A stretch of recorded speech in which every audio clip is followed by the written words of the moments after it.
الخير في الفيديو ده هشرح لكم ازاي تعملوا صفحة فيسبوك وتربطوها بحساب الانستجرام بتاعكم في 2026 التحديث الجديد. فقبل ما نبدأ لو ما تعرفونيش فانا كارلوس، اشتغلت في التسويق بقالي 3 سنين. اشتغلت مع براندات كتير جدا في مصر والسعودية والامارات والكويت ودول الخليج عموما، وحققت لهم مبيعات بالملايين. ودي حلقة من كورس التسويق اللي انا عامله، اللي بيشرح لك فيه التسويق من الصفر لحد الاحتراف. فلو انت ما تعرفش اي حاجة نهائي في التسويق فانا عامل كورس شامل. الكورس ده بياخدك من الصفر لحد ما تقدر تشتغل في شركة او تفتح المشروع الخاص بيك، او حتى تحقق فلوس من وانت في البيت لما تشتغل في الدروب شيبينج. فشكرا ليكم، خلينا نبدا. اول حاجه، انت لما تفتح الحساب الفيسبوك بتاعك هيكون دي الصفحه اللي ظاهره قدامك. فانت هتدوس على صورتك هنا، بعدين تدوس كرييت بيج، دوس كده سي اول بروفايل، هتدوس هنا كده، بعدين هتدوس سي اول بروفايلز، بعدين هتدوس كرييت بيج. او ممكن مثلا نخليها باللغه العربيه عشان الناس اللي الحساب عندهم باللغه العربيه، عشان نغير اللغه. تمام، هندوس هنا على الصورة، بعدين هندوس على عرض كل الملفات الشخصية، بعدين هندوس على إنشاء صفحة. فهو هيقول لك عايز صفحة عامة ولا تركية ملفك الشخصي الحالي، فأنت هتدوس على صفحة عامة، بعدين هندوس تالي. هيقول لك اكتب اسم الصفحة، فأنت هتكتب مثلا هنكتب أي حاجة، هنكتب مثلا كيرلس ثروت، أو مثلا نكتب بيرسونال أو شخصي، مثلا نكتب شخص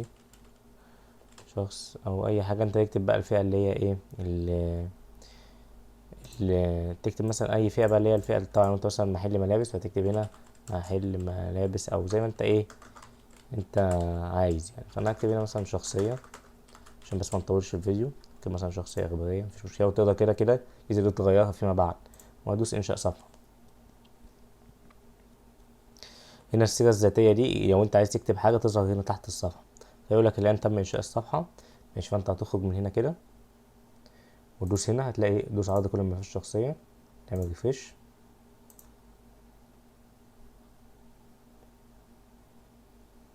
تدوس هنا هتلاقي الصفحة بتاعتك اللي انت عملتها ظهرت، هتدوس عليها،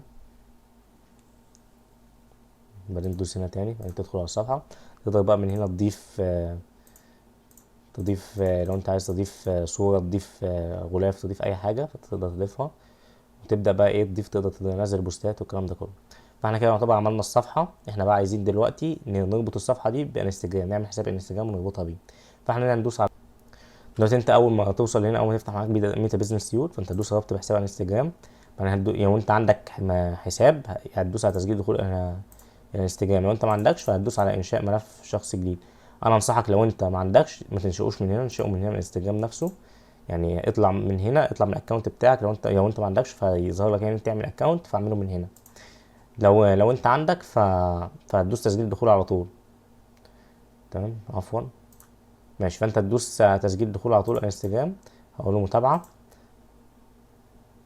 فيقول لي لوجن ان، هقول له تمام. انا هنا ظاهر لي دي ليه؟ لان انا عندي صفحه تانية مربوطه بالاكونت ده.